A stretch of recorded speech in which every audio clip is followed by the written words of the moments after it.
Specialistët për hetimin e trafiqeve të paligjshme në drejtorinë vendore të policisë së Durrësit, në bashkëpunim me specialistët për hetimin e narkotikëve dhe forcën e posaçme operacionale të drejtorisë vendore të policisë së Durrësit, në vijim të punës për goditjen e veprimtarive kriminale, bazuar në informacione të siguruara në rrugë operative, organizuan dhe finalizuan operacionin e koduar Hidden Line.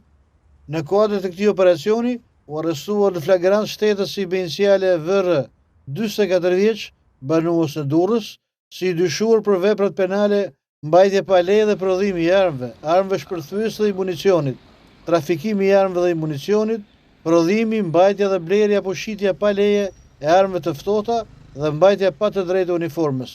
Gjatë kontrollit në subjektin e këtij shtetësi, që ishte një studio tatuazhi në lagjen nr. 4, u gjetën dhe sugjestruan në cilësinë e provës materiale njofton policia një armë zjarri pistolet, një armë zjarri Kalashnikov, një granat, 2 krahra dhe municion luftarak të kalibra të ndryshëm, një armë ftoft dorez metalike, një palë pranga si të policisë, mjete për pastrimin e armëve dhe një celular.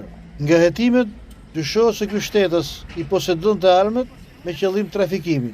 Vijon puna për identifikimin e shtetësve të tjerë që mund të jenë të përfshirë në këtë rrjet veprimtarie kriminale. Materialet proceduriale ju referuan prokurorisë së Durrësit për veprime të mëtejshme.